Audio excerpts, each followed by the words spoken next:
Yo, it's your boy Frank here from Truth No Chaser. And yes, you have entered another episode of Frankie's Sports Bar, a place where you can get your sip on and your weekly dose of sports all in one place.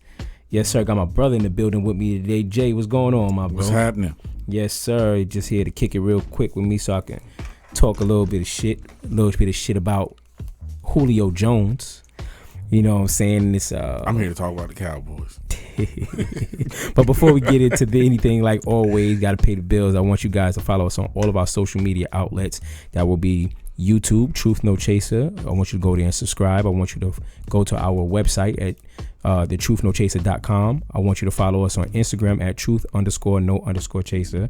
And yes, also Facebook. For those of you who still have Facebook, check us out on Truth No Chaser there as well. So now that we got that out of the way, on FS1 sports analyst and former NFL player Shannon Sharpe stirred up the pot a little bit when in regards to his conversation that he was having with his co-host Skip Bayless about Julio Jones and where they think he would land.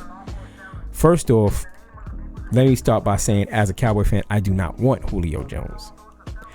Although, why wouldn't you want Julio? Although Julio Jones is a special case, I will say that. Okay. However, he's a special case, demands a lot, amazing athlete, but he's on the downside of his career. Whereas, agreed, Dak and his chemistry with the receiving core, we didn't get a chance to see it at his full potential last year because he got hurt early. But as early as he got hurt, he still had the numbers galore with the team that he had, and I think it was only going to get better. We would have to give up the kitchen sink for an aging receiver, and that those pieces, like Skip Bayless was saying, will most likely have to come on defense. So we would probably have to give away newly acquired Penn State DN Micah Parsons. We would probably have to give away second-year pro Trayvon Diggs, cornerback. You wouldn't give them away. You give away other pieces. But the thing is, that will be the going rate if you wanted a Julio Jones, and you would have to give away other pieces. So we have to give away those and other pieces. And the thing about it, that will put us in a position to have to score 45 and better a game because we're going to be absolutely shit on defense like we were last year. But the greater issue is, even if you don't give them all up, you work with what you got. Work with what you got. Understandable. No. Go ahead. But why put yourself in that position? No, definitely don't put yourself in the worst position when it's already the butter, the joke. Did you explain the joke already? So no, I did not. Okay. Go ahead. No, you go ahead. So the joke was that Shannon Sharpe then calls Julio Jones, and on his cell phone he says, "Julio, where you going next year, dog?" He said, "Well, are you going to be on the Falcons next year?" He says, "Nah, I'm out of there." Right. So that's the one definite thing out of the conversation, is that he said he's out of Atlanta. Right. Shannon Sharpe, when he said I just want to win, dog. Shannon Sharpe then said, well, then you don't want to go to the Cowboys. And Julio Jones just laughed. He never said out of his own mouth, I don't want to be a Cowboy. He never did. He never said that. He just he laughed. But did you hear what else he said? He did say something. Did you hear what he said? He said, come on, dog. He said, Shannon was like, there ain't no winning down there going on down there. And he said it wasn't on his radar or something like that, right? No, he was like, there ain't no winning down there. He goes, oh, come on, I know what's going on. I know what's going on. Come on, I know what's going on. Hell, and he was like, hell nah. Like, doesn't necessarily explain why he was seen in the Dallas Cowboy hoodie over the weekend. That's where this all began. Yeah, it was like a guy that took a picture with him in the mall or something like that, wearing a Dallas Cowboy hoodie. Now, I don't know about you. I don't. Me personally, I'm that fan that doesn't wear other teams. I don't wear anything other than Cowboys gear. But if I did, it might be like a throwback jersey, like a O.J. Simpson or something like that. Sorry to use that as an example, but it would be, it have to be like old school or something like that, Jim Brown or something like that. But as a former employee, you might catch me in another team's baseball or even basketball gear for fashion purposes. That's the thing. Not even former employee, current employee. You know how much trouble you get in if you work for Coca-Cola and you got caught drinking Pepsi? You understand what I'm saying? You can't. So he's currently employed by the Atlanta Falcons, wearing a Dallas Cowboys jersey, sweatshirt. He's not employed. He's contracted with. Right. He wants out of that contract. And he wants out of that contract. So he stirred up the pot with the picture. Now that is why this conversation is being had to begin with. So again, he never really said out of his mouth that he he did not say the words, but it was strongly implied. It was understood because he would be leaving one highly talented team that continues to lose to go to another highly talented team. We would be in the same exact boat. Yeah, and it seems as though we're the Dallas Falcons and now anyway with all the acquired pieces that we got from Atlanta. And that's the point. Like, the point is, the joke was funny because it was true. And the reason why the joke was true is because winning for some, I think it goes back to Jerry Jones. Yeah. Winning is not the priority down there. It's not. Nah, it's not the priority down there. It might be like second on the list. Some may say third, some may say fifth. Business is definitely but first. it ain't first on the list. And he's trying to go somewhere where winning is first on the list, whether you achieve it or not. And the thing is, it's like, how do you manage? It's always a soap opera down there. It is. And it's like it's always like speaking of the Willie Beeman jersey in the studio, like it's always like Any Given Sunday, the whole quarterback controversy with Cap and Willie Beeman, and then at the end the drama of the coach leaving and taking Willie. Like, it's always that kind of drama in Dallas. It's like, but at least in the movie they won a championship and had like soap opera drama. Right. They went to a playoff. You haven't been winning. It's always so winning is not the priority in Dallas. It's not, and I can admit that. Which is crazy because for years, like as an Eagles fan, right, we have, like, I don't care if we have a losing season. That does not hurt me as bad as the Cowboys finishing ahead of us. Right, I got you.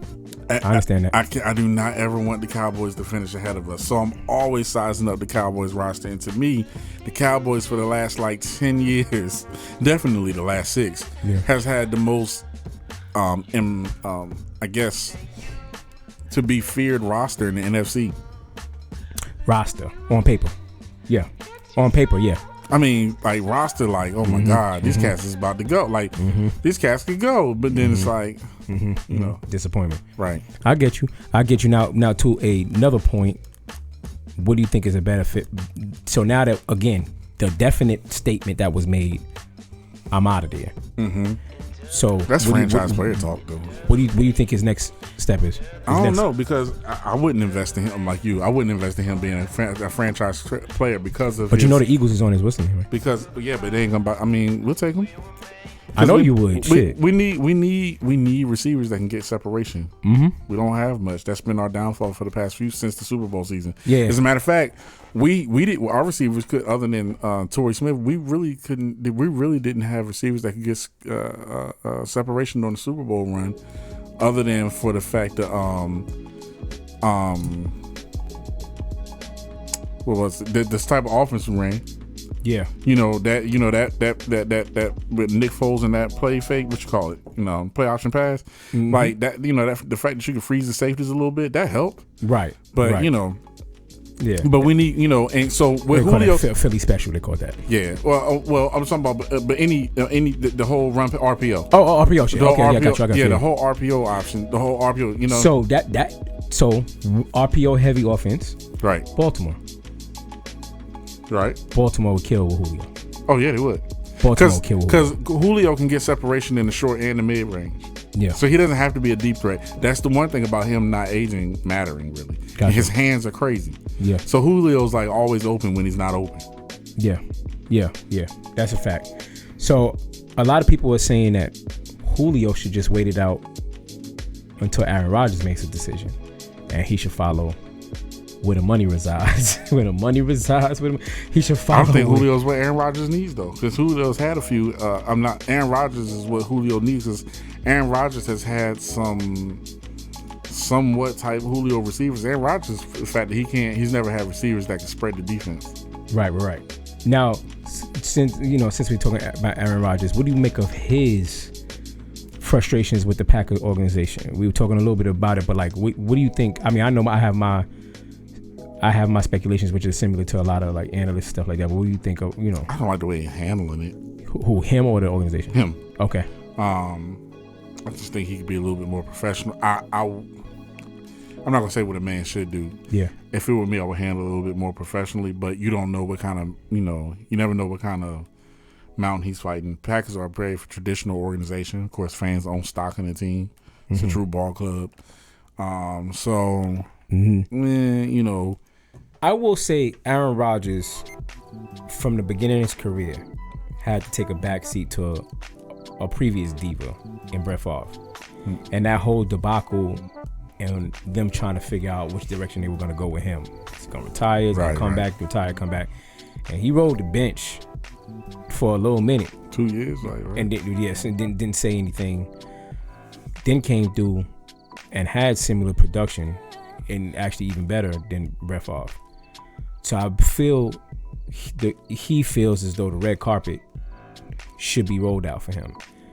And to constantly watch pieces being thrown Brady's way, they're top tier. Him and Breeze, they're the only ones that really could be mentioned in the same breath as Tom Brady.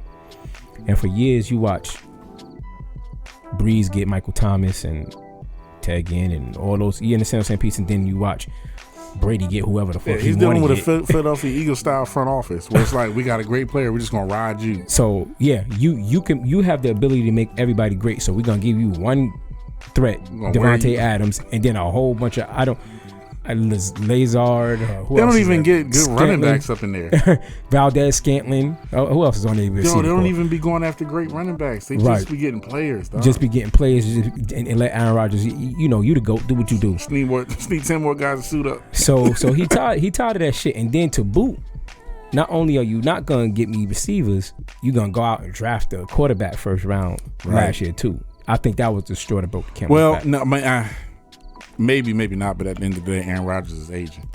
I wasn't mad. I always love to use. I love in many different ways to use the example of when the Chargers drafted Phillip Rivers, and even though Breeze was great, and Breeze went on this play a hell of a second half of his career. Who knew? It was a calculated risk, and you can't be mad at the risk that the Chargers took. Who knew? So, all right. So, at the end of the day, both Aaron Rodgers and Julio Jones aging. Do they still preserve the right to be the shot callers then? I'm saying yes and no. I'm saying yes and no too. Yes, a little bit more Aaron because at the end of the day, there's not many more of him. And there's a lot more Julios coming along. Very soon.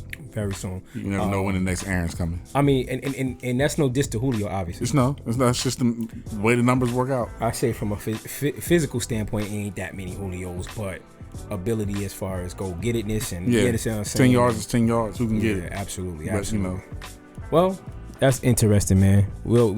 Me and Jay will be linking up a few more times to be talking more shit about. Yeah. You know what I'm saying? But you know what? We'll see what happens, man. That only the future will tell what's going to happen with these guys, Aaron Rodgers and Julio Jones. But again, as a Cowboy fan, I ain't want you anyway, Julio. So you ain't hurt my feelings. I sound like a scorn. I sound big saying that shit. You gotta play Shannon Sharpe too, because it was like, yo, if you the Cowboys, you're like, yo, nobody. Yeah. I sound scorned as hell saying that shit. I don't want you anyway, bitch. Anyway, man, that'll do it for Frankie Sports Bar. Yes, please tune into our next episode, man. Bar's closing, but we will be back again for some more interesting comments and content. Whatever you guys feel about the segment, please leave it in the comments. Check it out on YouTube. Make sure you subscribe, and we will be checking you out soon. You guys have a good one. God bless. Peace. Yes, sir.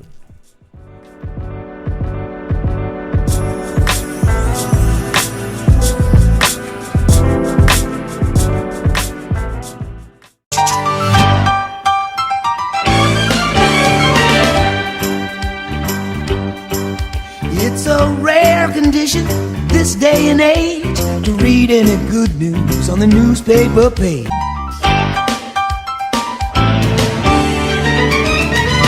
Truth. No chaser.